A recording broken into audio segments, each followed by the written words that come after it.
السلام علیکم viewers, welcome to نعیم عباس۔ اور ہمارا آج کا ٹاپک ہے ریسرچ میتھڈولوجی۔ اس میں ہم دیکھیں گے کہ ریسرچ میتھڈولوجی کو کیسے ڈیفائن کیا جاتا ہے اور اس کے فردر کون سے آبجیکٹیوز ہیں جو کہ ریسرچ کے ذریعے حاصل کیے جا سکتے ہیں۔ A careful investigation or inquiry, especially through search for new facts in any branch of knowledge۔ کہ جب آپ کسی بھی فیلڈ میں کسی چیز کے بارے میں جاننا چاہتے ہیں، انکوائری کرتے ہیں یا اس کی انویسٹیگیشن کرتے ہیں، اس پروسیس کو آپ ریسرچ کہتے ہیں۔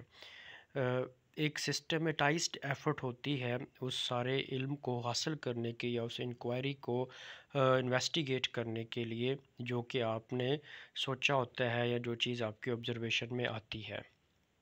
Research comprises defining and redefining problems.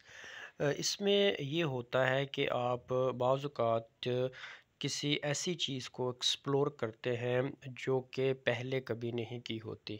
آپ اس میں ایک ان ڈیپتھ اسٹڈی جو ہے وہ کرتے ہیں، انسائٹ حاصل کرتے ہیں، تو وہ ڈیفائننگ کے زمرے میں آ جاتی ہے۔ اور ری ڈیفائننگ میں کہ ایک چیز جو ہے وہ موجود ہے، آپ کی نظر سے گزری ہے، آبزرویشن میں آئی ہے اور آپ سمجھتے ہیں کہ اس میں کچھ اور چیزیں جو ہیں وہ ایڈ ہو سکتی ہیں یا آپ اسے کسی اور ڈائمینشن جو ہے اس سے دیکھتے ہیں، تو وہ ری ڈیفائننگ کے پروسیس میں آ جائے گی۔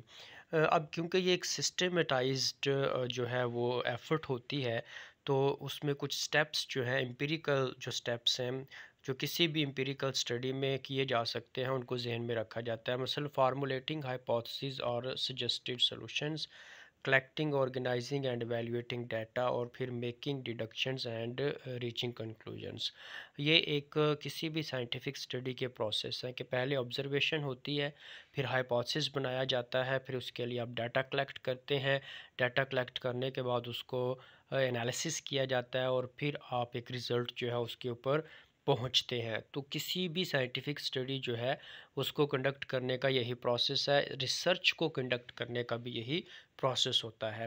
اور جو کیئرفل اگر ہم ٹیسٹنگ کی بات کریں تو آپ کا جو کنکلوژن ہے وہ ڈٹرمن کر دیتا ہے آپ کے ہائپوتھسس کو کہ آپ نے جو آبزرویشن کی تھی اور اس کے نتیجے میں آپ نے جو ہائپوتھسس بنایا تھا وہ ٹھیک تھا یا وہ ٹھیک نہیں تھا۔ تو سائنٹیفیکلی جو ہے وہ آپ اس کو پروو کرتے ہیں۔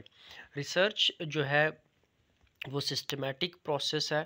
کس طرح سے ہے وہ ہم ایک بار پھر یہاں پہ دہراتے ہیں کہ سب سے پہلے ایک پرابلم ہوتی ہے، یعنی آپ آبزرویشن کرتے ہیں کسی بھی ایک مسئلے کے بارے میں، پھر آپ اس سے ریلیٹڈ ہائپوتھسس بناتے ہیں، ڈیٹا کو کلیکٹ کرتے ہیں، پھر آپ اس میں جو بھی فیکٹس فگر آپ کو ملتے ہیں اس کی بنیاد پر آپ انالیسس کرتے ہیں اور پھر ایک کنکلوژن جو ہے اس پر پہنچتے ہیں۔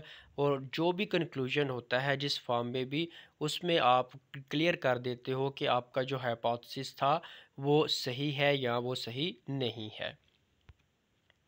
آبجیکٹیوز کیا ہو سکتے ہیں؟ اس کا پہلا آبجیکٹیو جو ریسرچ کرنے کا ہے وہ ایکسپلوریٹلی اور فارمولیٹیو ہے۔ اس کا مطلب یہ ہوتا ہے کہ آپ کسی بھی ایک چیز کے بارے میں آگہی حاصل کرنے کی کوشش کرتے ہیں اور ان ڈیپتھ جو انسائٹ ہے اس کو حاصل کرنے کی کوشش کرتے ہیں، اور ان سٹڈیز کا زیادہ تر مقصد یہی ہوتا ہے کہ آپ نئی چیزوں کو ایکسپلور کریں اور تھیریز جو ہیں ان کو فارمولیٹ کریں۔ دوسرا جو اس کا آبجیکٹیو ہے وہ ڈسکرپشن ہوتی ہے، یعنی کہ اس میں ہم کسی بھی ایک چیز، شخص کے بارے میں اس کی جو کریکٹرسٹکس ہیں ان کو ایکوریٹلی بیان کرتے ہیں جیسے کہ آپ کی آبزرویشن میں آتی ہیں یا جیسے آپ اس کو ویو کر رہے ہوتے ہیں۔ تیسرا جو ہے وہ ڈائگنوسٹک ہے۔ ڈائگنوسٹک سٹڈیز جو ہیں وہ کسی بھی چیز کے بارے میں، کسی بھی واقعے کے ہونے کے بارے میں جو ہے وہ جاننے کے لیے ہوتا ہے کہ اس کی جو فریکوینسی ہے وہ کتنی ہے ہونے کی، کسی بھی چیز کے جو ہے وہ وقوع ہونے کی، یا کوئی بھی ایک عمل جو کہ ایکٹیویٹی ہوتی ہے تو وہ ایکٹیویٹی کیوں کر ہوتی ہے، کتنی دفعہ ہوتی ہے، اس کی وجوہات کیا ہیں، اس کو ڈائگنوز کرنا جو ہے وہ مقصد ہوتا ہے۔ اور پھر اس کے بعد ہے ہائپوتھسس ٹیسٹنگ۔ ہائپوتھسس ٹیسٹنگ میں ہم جو ایک ریلیشن شپ بنتا ہے ویریبلس کے درمیان، کاز ایفیکٹ کا ریلیشن شپ، اس کو فائنڈ آؤٹ کرنے کی کوشش کرتے ہیں تاکہ ہمیں یہ کلیئر ہو جائے کہ کسی بھی ایک چیز کے ہونے کے پیچھے جو ہے وہ کیا وجوہات ہوتی ہیں۔ اور آپ جب ایک ہائپوتھیسس کنسٹرکٹ کرتے ہو تو اس ہائپوتھیسس کو ٹیسٹ کرنا ہی اصل مقصد ہوتا ہے۔ تو ہائپوتھیسس ٹیسٹنگ جو ہے یہ بھی اس کے آبجیکٹیوز میں سے ایک ہے۔ امید کرتا ہوں کہ آپ کو یہ کارآمد ہوگا۔ میرے چینل کو سبسکرائب کیجئے، ویڈیو کو لائک کیجئے اور شیئر کیجئے۔